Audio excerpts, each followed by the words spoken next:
हर किसी पर आंख बंद करके भरोसा मत करो। प्रिय मित्रों, एक नागपुरा नामक राज्य था। उस राज्य पर नहुष नामक एक राजा राज करता था।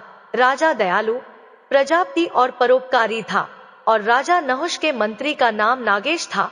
मंत्री पर राजा नहुष बहुत ज्यादा विश्वास करते थे। राजा नहुष जहां भी जाता था, मंत्री नागेश को साथ लेकर जाता था। मंत्री अक्सर राजा के साथ ही रहा करता था। दोनों ही वीर और साहसी थे। राजा नहुष रोज ही अपना अलग अलग भेष धारण करके अपने राज्य में घुमा करता था।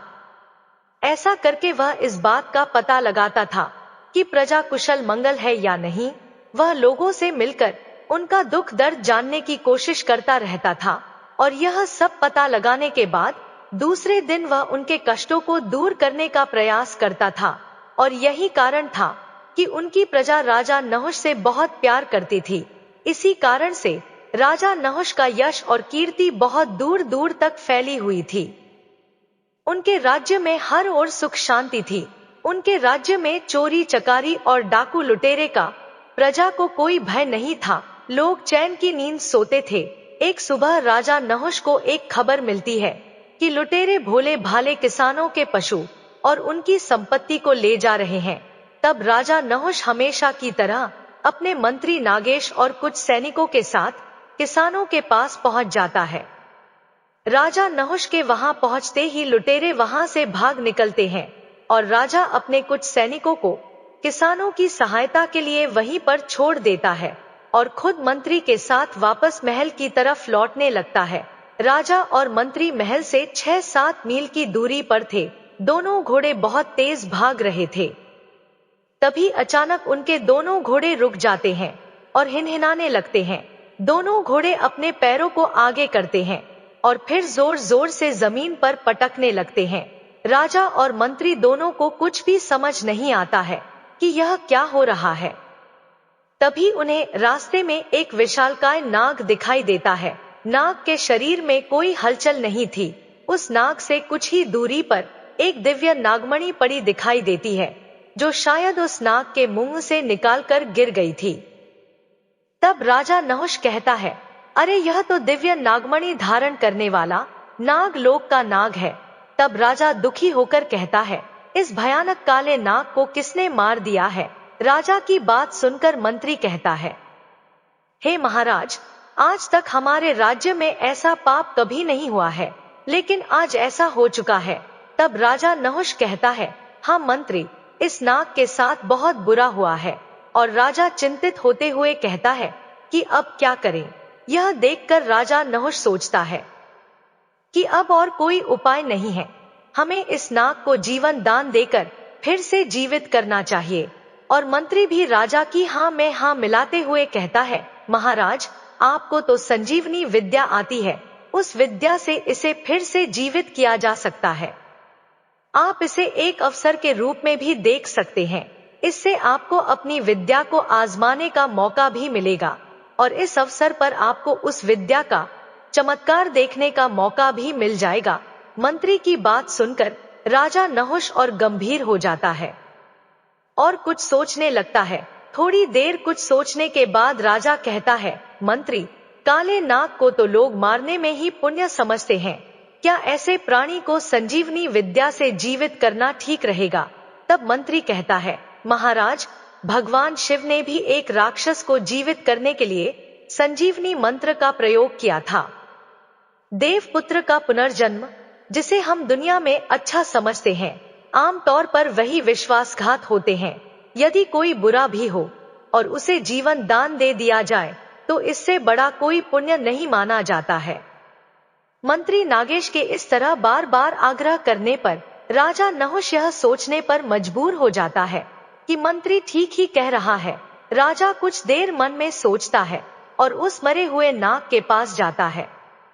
राजा नहुष अपनी संजीवनी विद्या के मंत्र को कुछ दूरी पर खड़े होकर पढ़ने लगता है।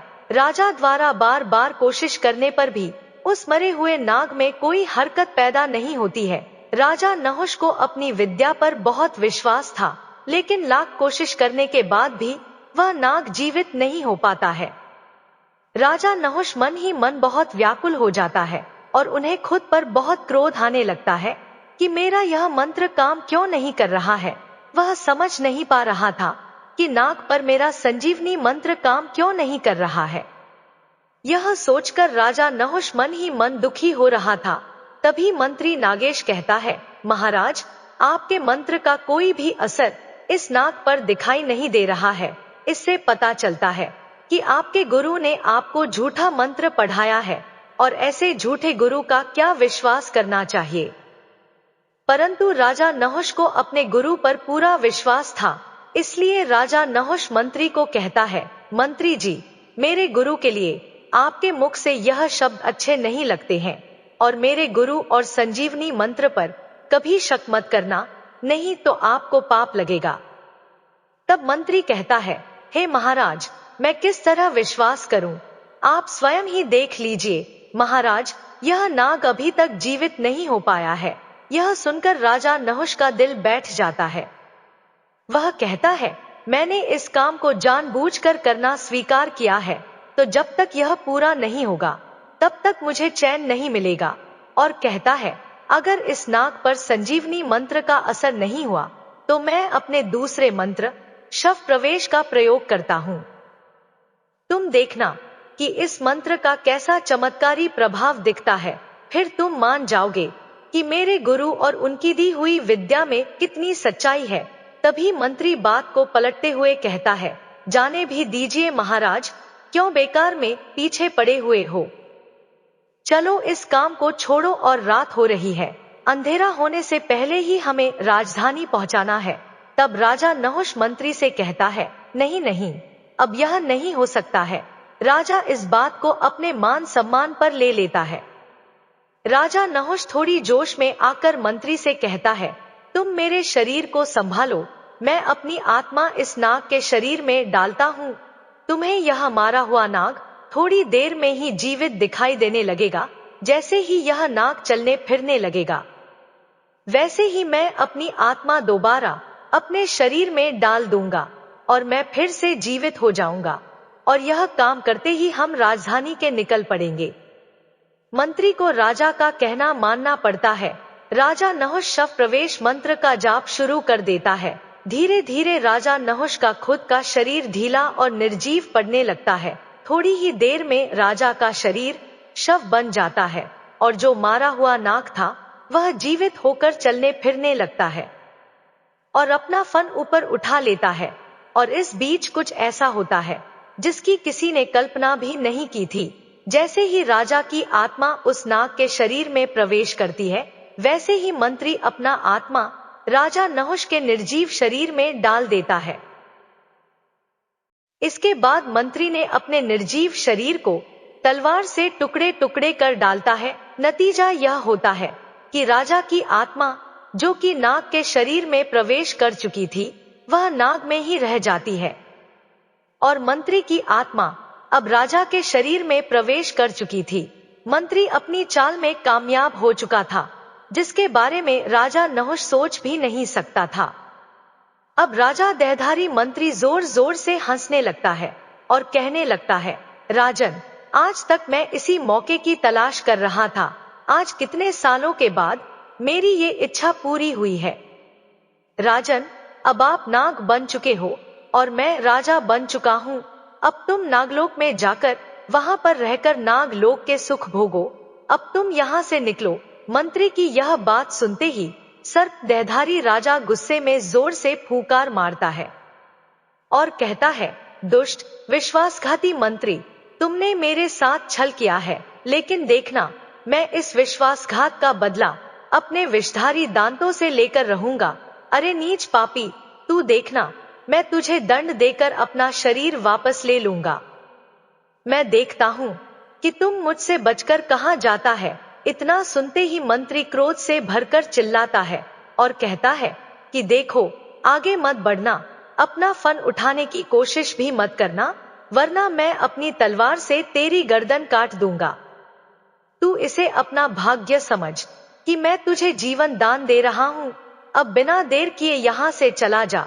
लेकिन सर्प देहधारी राजा कुछ नहीं कर सकता था और वह गुस्से में अपना फन जोर जोर से जमीन पर मारने लगता है। देखकर मंत्री नागेश जोर जोर से हंसने लगता है और कहने लगता है, सुन, तू समझता था कि सिर्फ तुझे ही संजीवनी मंत्र आता है, तो यह तेरी भूल थी। तब सर्प कहता है, विश्वासघाती, मैं तुझे ऐसा नहीं समझता था, मैं तुझे अपना बहुत हमदर्द समझना था। तब मंत्री राजा नहुष के शरीर में से खिलखिलाते हुए हंसने लगता है। नागराज रूपी राजा नहुष भीतर ही भीतर तड़पते हुए थोड़ी देर सोचते हैं कि बेकार में ही इस दुष्ट के हाथों से मरने से तो अच्छा है कि अपने इसी हाल में जीवित रहा जाए। और ऐसा सोचकर राजा गुस्से में फुफकार मारते हुए झाड़ियों में चला जाता है। राजा नहुष की आत्मा मंत्री को खूब कोस रही थी कि इस दुष्कर्म का फल तुझे एक ना एक दिन भोगना ही पड़ेगा। और अंत में जाते जाते राजा जोर से आवाज लगाता है, ओ मंत्री, इसका दंड तुझे अवश्य मिलेगा। इधर राजा रूपी मंत्री के दिमाग में तरह तरह के विचार आ रहे थे और वह सोचता हुआ जा रहा था कि उसने अपनी चाल के द्वारा राजा को हमेशा के लिए अपने रास्ते से हटा दिया है। अब उसे किसी का कोई भय नहीं है और ना ही कोई बाधा उसके रास्ते में आएगी और वह अपना बाकी का जीवन राजा बनकर खुशी खुशी आनंद के साथ राजमहल में बिताएगा। अब इतने बड़े नगर का साम्राज्य उसके हाथों में होगा। इस राज्य का प्रत्येक व्यक्ति अब उसके इशारों पर नाचेगा, चारों ओर उसका दबदबा होगा। इस तरह की मीठी मीठी कल्पना करके उसे बहुत आनंद आ रहा था। आज उसे ऐसा लग रहा था मानो पृथ्वी की सारी खुशियां उसे मिल गई हो। घोड़ा तेज रफ्तार से दौड़े जा रहा था। मंत्री ने राजा के रूप में एक हाथ से घोड़े की लगाम पकड़ रखी थी। पृथ्वी पर चारों तरफ अंधकार फैल गया था। रात होने के कारण नीले नीले आकाश पर तारे चमक रहे थे। मंत्री अपने घोड़े पर तेजी से राजधानी की ओर बढ़ता चला जा रहा था। चारों ओर जंगल में साए साए की आवाज में उसे अपने दिल की धड़कन साफ सुनाई दे रही थी। धीरे धीरे मंत्री राजा बनकर राजधानी में प्रवेश कर लेता है। राजधानी में प्रवेश करते ही उसका स्वागत किया जाता है। मंत्री बना राजा अपने हाथ ऊपर करके सबको रोकते हुए कहता है कि आज बड़े दुख की बात है। मैं और मेरा मंत्री नागेश लुटेरे को खदेड़कर जब वापस राजधानी लौट रहे थे, तभी रास्ते में घने जंगल में पहुंचने पर एक खूंखार शेर अचानक छलांग लगाकर मंत्री पर हमला कर देता है और मंत्री को मार डाला है। और इस तरह आज मैंने अपने एक अच्छे साथी को खो दिया है। मैं किसी तरह से शेर के पंजों से बचकर आया हूँ। अचानक से हुई मंत्री जी की इस तरह की दुखद मौत से मेरा मन बड़ा दुखी हो गया है। आज से 10 दिन तक पूरे राज्य में शोक मनाया जाएगा। राज्य के सभी झंडों को नीचे झुका दिया जाए और खजाने में से 100 सोने की मोहरें मंत्री के शोकग्रस्त परिवार को मेरी ओर से दे दी जाए। वह नीच और दुष्ट मंत्री बिल्कुल राजा की आवाज में नाटक करते हुए अपना दुख प्रकट करता है। मंत्री ने शरीर पर राजा के वस्त्र धारण किए हुए थे, इसलिए उस पर कोई शक भी नहीं कर सकता था। इसके बाद उस दुष्ट राजा बने मंत्री ने भारी कदमों से महल में प्रवेश करता है। मंत्री की इस तरह अचानक मृत्यु का शोक समाचार पूरे राज्य में चारों ओर फैल जाता है। महल पर टंगा हुआ झंडा झुका दिया जाता है। राजदूत, दासियां और सारे राज दरबारी शोक में डूब जाते हैं। जैसे ही राजा बना मंत्री राजमहल में कदम रखता है, वैसे ही रानी आरती का स्वर्ण थाल लेकर आरती उतारने के लिए सामने आती है, परंतु राजा उसे रुकने का इशारा करता है। तब रानी भारी कंठ से कहती है, महाराज, ज्यादा दुखी मत होइए, शायद मंत्री जी के भाग्य में यही लिखा था। मंत्री राजा की आवाज में दुख प्रकट करते हुए कहता है, मंत्री के साथ साथ वह मेरा प्रिय मित्र भी था। वह ऐसी बेमौत मारा गया है, इसलिए मैं अपने आप को संभाल नहीं पा रहा हूँ और तुम कहती हो कि मैं दुखी ना हो। तब रानी राजा को बहुत समझाती है और कहती है, महाराज, शांत हो जाइए, दुख किसको नहीं है। भगवान की कृपा हुई है कि उन्होंने आपके प्राण बचाए हैं और मेरा सुहाग उजड़ने से बच गया। अब आप मुझे अपनी आरती उतारने दो। तब राजा बना मंत्री कहता है, नहीं, अभी मेरा मन ठीक नहीं है, अभी मुझे अकेले रहने दो। इतना कहकर मंत्री चुपचाप राजा के कक्ष में चला जाता है। उसने रानी की विनती अनसुनी कर देता है। रानी हारकर चुपचाप अपने कक्ष में लौट आती है। राजा के इस तरह से शोकग्रस्त होने के कारण रानी दिल भी भर उठता है। मित्रों, आधी रात का समय था। रानी अपने पलंग पर लेटी हुई थी। कमरे में हल्की रोशनी फैली हुई थी। सोने से पहले वह भगवान से प्रार्थना करती है और थोड़ी देर बाद उसकी आंख लग जाती है।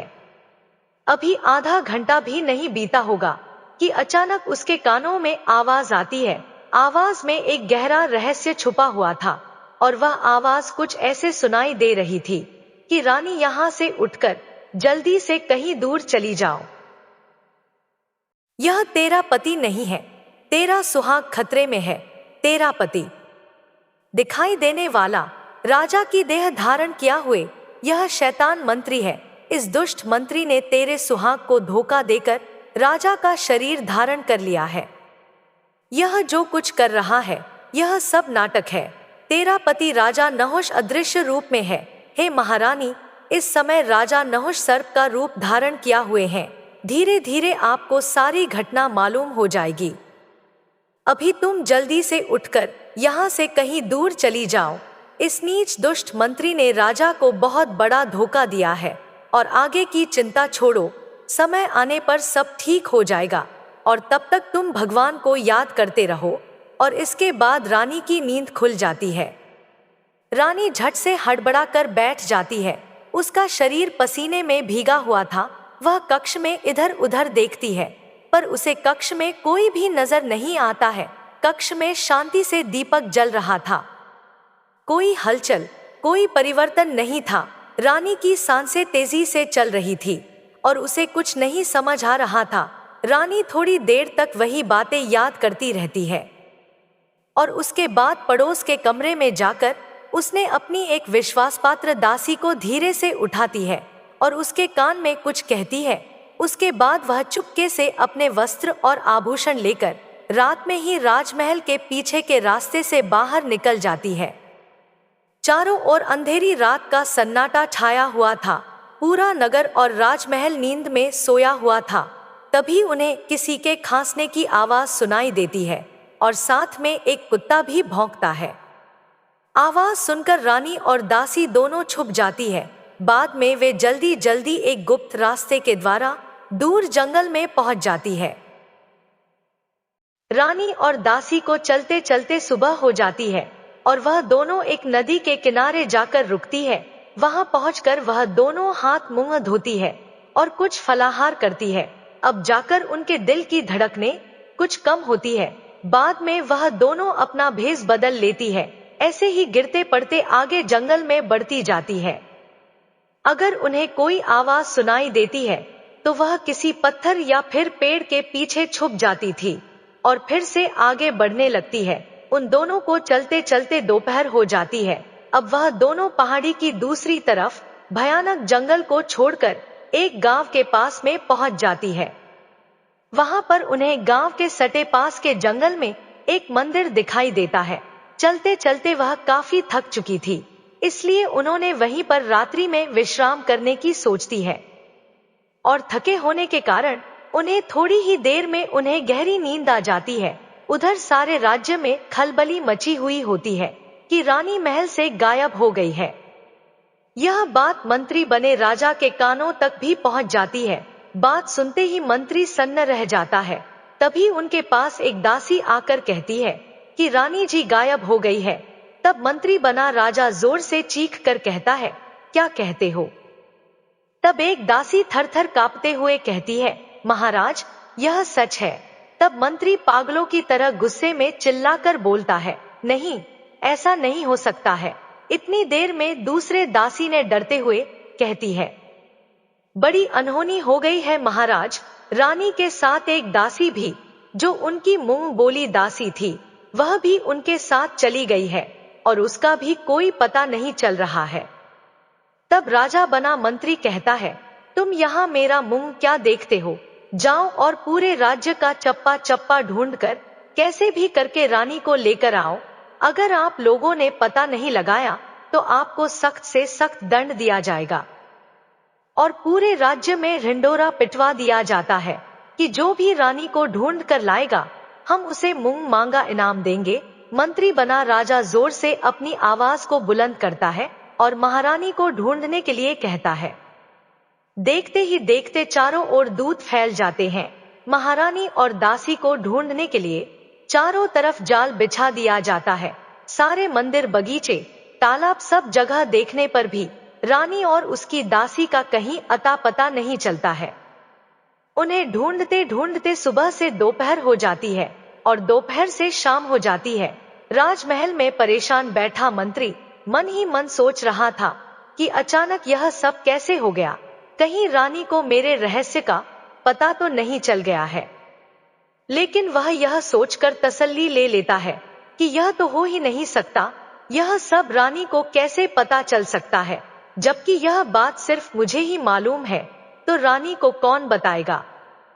मित्रों, रानी का कहीं पता नहीं चलता है। दिन बीतने के साथ साथ मंत्री चिंता और भी बढ़ने लगती है। दूसरी तरफ गांव के पास वाले मंदिर में जब रानी और दासी सो रही थी, तभी आसपास हलचल होने के कारण उनकी नींद खुल जाती है। वह देखती है कि वे दोनों ही नरभक्षी आदमियों के घेर में घिरी हुई हैं। उन्हें देखकर वह असमंजस में पड़ जाती है। पहले तो वह उनके चेहरे देखती है और फिर दोनों बेहोश हो जाती हैं। नरभक्षी उनके चारों ओर घेरा बनाकर नाचने लगते हैं। उन्हें इस बात की खुशी थी कि उन्हें इंसानों का ताजा मांस खाने को मिलेगा, इसीलिए उनकी खुशी का कोई ठिकाना नहीं था। वे चाहते थे कि पहले उन्हें तंदुरुस्त और तगड़ा किया जाए और फिर उनका मांस खाया जाए। उनका सरदार तुरंत दो आदमियों को आदेश देता है कि इन्हें अपने गुप्त स्थान पर ले जाया जाए। यह सुनकर सारे सेवक तालियां बजाने लगते हैं और झूम झूम कर नाचने लगते हैं। रानी और दासी दोनों ही मूर्छित थी। उन्हें गुप्त जगह पर ले जाया जाता है। हर आदमी को ताजा मांस खाने की खुशी थी। बहुत दिनों के बाद उन्हें ऐसा भोजन खाने को मिलने वाला था। नरभक्षियों का यह नियम था कि पहले अपने पकड़ में आए हुए शिकार को खूब खिला पिलाकर तगड़ा किया जाता था और फिर उसके बाद उसे देवी के सामने बलि पर चढ़ा दिया जाता था। बलि के बाद देवी के सामने थोड़ा सा प्रसाद चढ़ाकर जो शेष बचा हुआ शरीर होता है उसको गिरोह के सभी आदमियों में बांट दिया जाता था। अब उन दोनों को भी होश आ चुका था। अपने आसपास का माहौल देखकर रानी बहुत परेशान और दुखी हो जाती है। जब रानी को यह पता चलता है कि यह लोग उन दोनों की देवी के सामने बलि चढ़ाएंगे, तब से रानी को यही विचार आ रहा था कि उनकी जीवन की लीला समाप्त होने वाली है। रानी को यह भी पता नहीं था कि मैं कहाँ हूँ और उनके राजा कहाँ है। वह तो यह सोच रही थी कि राजमहल से निकलकर मैंने अपने सुहाग की रक्षा करनी चाहिए, परंतु यहाँ आकर मैं भी इन नरभक्षियों के बीच में फंस गई हूँ। लगता है मेरा भाग्य भी मेरे साथ नहीं है। हे भगवान, पता नहीं मेरे पति मुझे कब मिलेंगे, पता नहीं वह किस हाल में होंगे और क्या कर रहे होंगे। उधर नाग देहधारी राजा नहुष मंत्री से दूर होकर जमीन पर फन पटकता हुआ रात के अंधेरे में चलते चलते जंगल में एक बरगद के पेड़ के नीचे घास फूस और पत्तों के बीच में जाकर छुपकर बैठ जाता है। वह मन ही मन बहुत दुखी था और कोसों दूर चलने से वह बहुत थक गया था और मन ही मन दुष्ट मंत्री पर बहुत गुस्सा कर रहा था, परंतु वह कुछ कर भी नहीं सकता था। पत्तों के नीचे घास में बैठे हुए उसने कई बार यह सोचता है कि वह वहां जाकर उसे दुष्ट को काट कर मार दे, परंतु तभी उसे ख्याल आता है कि इस प्रकार मंत्री की आत्मा जो उसके शरीर में है, वह आत्मा तो शरीर से निकाल जाएगी, लेकिन काटने के कारण उसका शरीर विषधारी हो जाएगा और उसकी आत्मा उसमें कभी नहीं जा सकेगी। परिणाम यह होगा कि ना तो वह सर्प के शरीर में रह सकेगा और ना ही उस दुष्ट के खोल में रह सकेगा। उसने मंत्री को डसने का विचार इसलिए छोड़ देता है क्योंकि रात में चुपचाप जाकर किसी को डसना नागलोक के किसी भी नाग को शोभा नहीं देता है। वह काफी देर तक इस बारे में सोचता रहता है कि अब वह क्या करे। वह अपने आप से ही प्रश्न करता रहता है, और काफी देर सोचने के बाद वह निर्णय लेता है कि अब जो कुछ भी होगा उसको भोगने में ही भलाई है। तभी उसे रानी की याद आती है और वह परेशान हो जाता है। रानी को याद करते हुए सोचता है कि अब रानी का क्या होगा। राजा नहुष की आत्मा तड़प उठती है।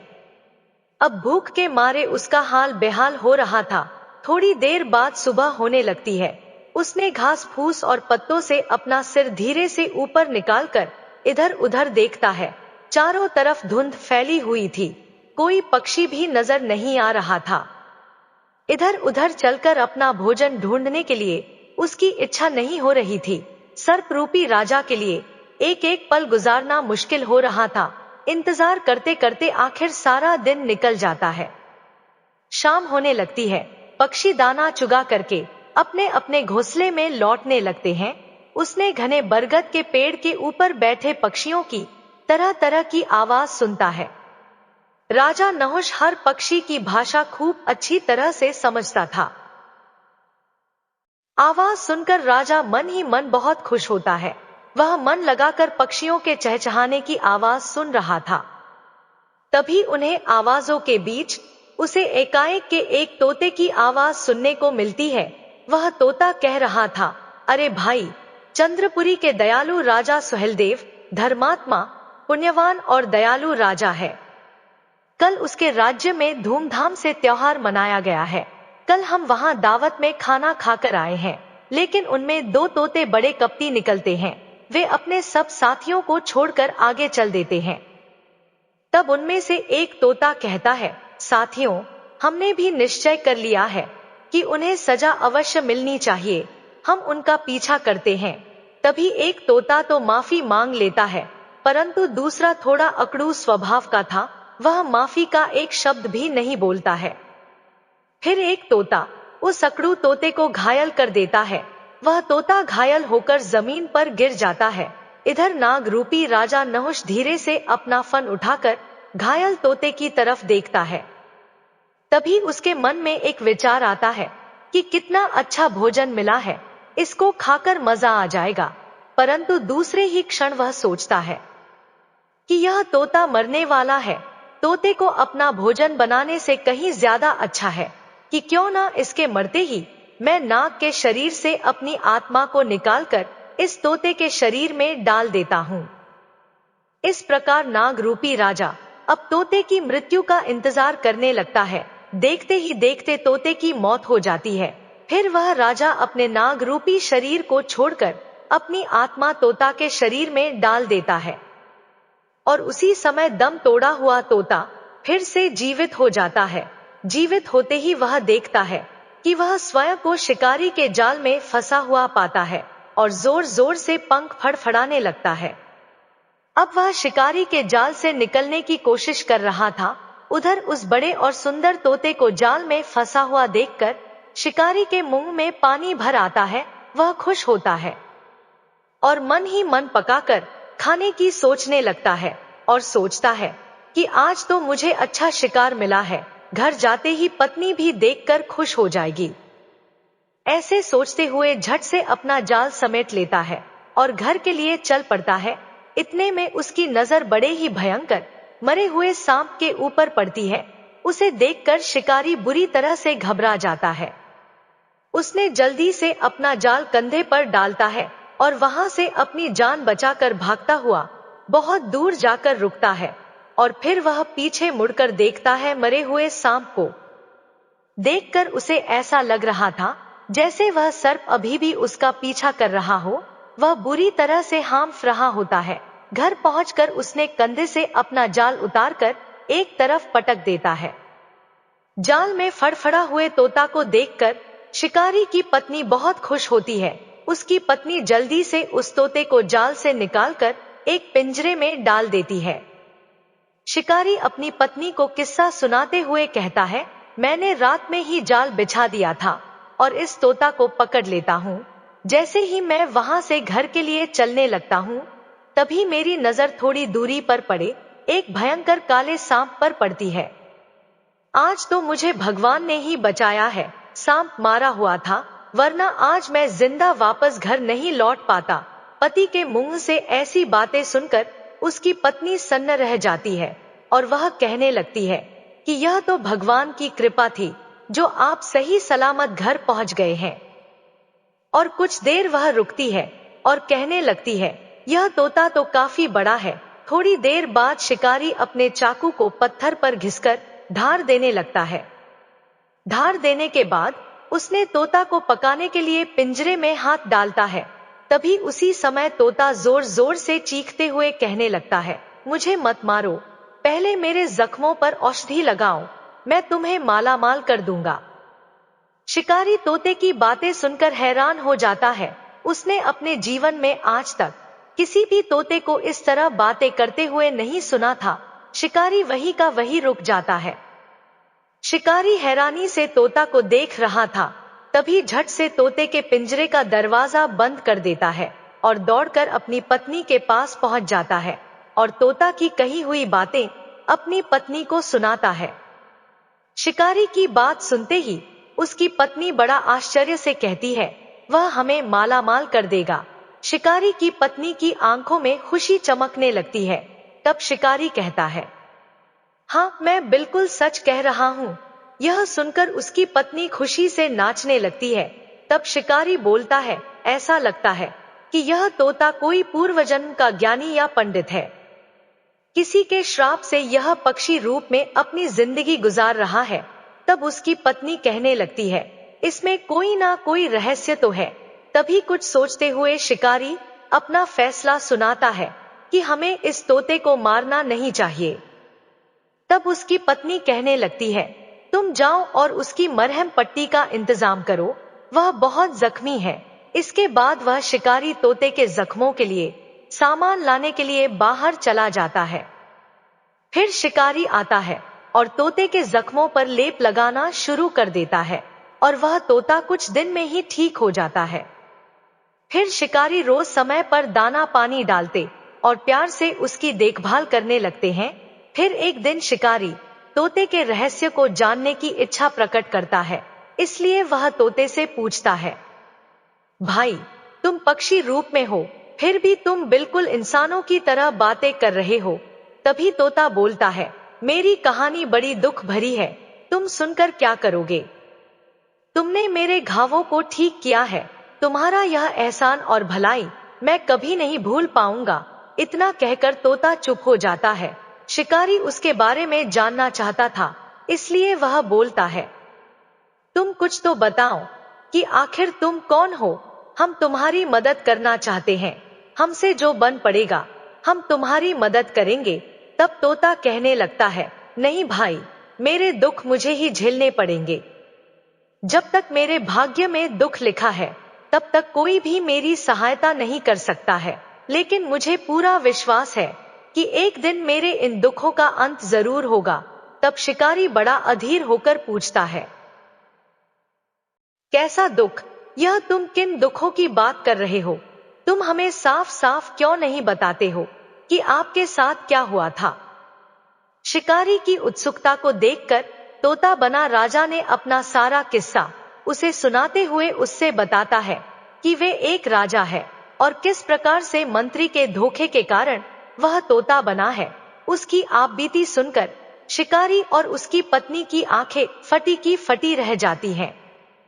दोनों हाथ जोड़कर बोलते हैं, महाराज, यह एक गरीब की कुटिया है। हमें दुख है कि आपको यह दिन भी देखने पड़ रहे हैं। आप हमें बताइए कि हम आपके लिए क्या कर सकते हैं। तभी तोते की आंखों में खुशी के आंसू भर आते हैं और वह कहता है, मुझे यहाँ कोई दुख नहीं, मैं खुश हूँ। लेकिन हाँ, अगर तुम मुझे इसी पिंजरे में डालकर चंद्रपुरी के महाराज के पास ले चलो तो मेरा विश्वास करो कि मैं वापस राजा बनते ही तुम्हें जागीर बख्श दूंगा और अपने राज्य में आराम के साथ रखूंगा।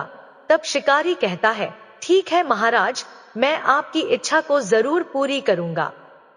महाराज, हम कल सुबह होते ही यहाँ से चंद्रपुरी के लिए निकल पड़ेंगे। कल शाम होने तक हम वहां पहुंच जाएंगे। सुबह शिकारी तोते को लेकर चंद्रपुरी के लिए रवाना हो जाता है और चलते चलते शिकारी शाम तक चंद्रपुरी पहुंच जाता है।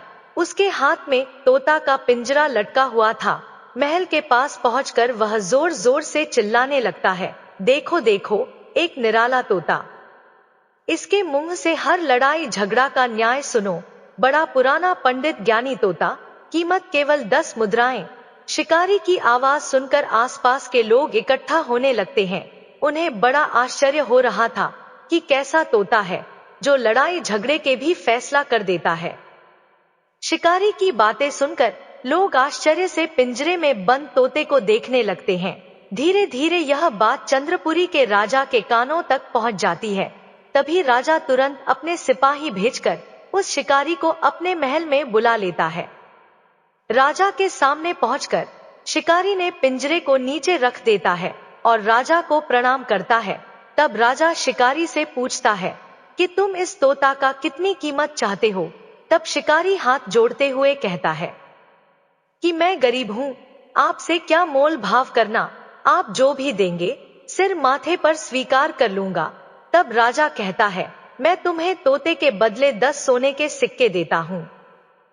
यह सुनकर शिकारी हक्का बक्का रह जाता है। सोने की 10 मुद्राएं का नाम सुनकर शिकारी की आंखें फटी की फटी रह जाती है। उसकी आंखों में मीठे सपने तैरने लगते हैं।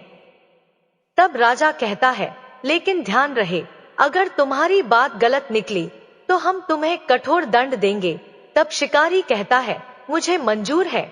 तब राजा कहता है, तो ठीक है, हम तुम्हारे रहने का बंदोबस्त करवा देते हैं। तुम 2-3 दिनों तक हमारा राज्य छोड़कर बाहर नहीं जा सकते हो। 3 दिनों के बाद हम तुझे जाने की इजाजत दे देंगे। तब शिकारी कहता है, जैसी आपकी इच्छा महाराज। राजा अपने एक सेवक से शिकारी को अपने साथ ले जाने को कहता है और सेवक शिकारी को लेकर एक तरफ चल देता है। उस तोता को एक नए सोने के पिंजरे में रख देते हैं। सोने के पिंजरे को एक रत्न जड़े खंभे पर लटका दिया जाता है। राजा सुहेलदेव के राज्य के पूर्वी भाग में लोगों का विद्रोह चल रहा था। उसे विद्रोह अचानक शांत होने की सूचना मिलती है। सूचना सुनते ही राजा अचंभित रह जाता है और सोचता है कि आखिर क्या बात है जो चारों ओर खुशी के समाचार मिल रहे हैं। उन्होंने इन खुशखबरी का श्रेय उस तोते को देते हैं। अब उन्हें विश्वास हो गया था कि जब से यह तोता राजमहल में आया है, अपने साथ खुशियां लेकर आया है। प्रिय मित्रों, इस कहानी से यह सीख मिलती है, चाहे कितने ही अपने या सगे हो, हमें हर किसी पर आंख बंद करके भरोसा नहीं करना चाहिए, क्योंकि कभी कभी हमारे अपने लोग भी हमें नुकसान पहुंचा सकते हैं। जिस प्रकार जीभ हमारे मुंह का ही हिस्सा है, फिर भी दांत उसे काट सकते हैं, उसी प्रकार हमारे करीबी लोग भी हमें धोखा दे सकते हैं। इस कहानी में राजा नहुष भी अपने मंत्री पर इतना भरोसा कर लिए थे, जिसके कारण उनको सब कुछ गंवाना पड़ा। मित्रों, आगे की कहानी आपको अगले वीडियो में सुनने को मिलेगी। मित्रों, कहानी कैसी लगी कमेंट बॉक्स में कमेंट करके जरूर बताएं। वीडियो को लाइक शेयर करें और हमारे चैनल को सब्सक्राइब करें। आप सभी का धन्यवाद।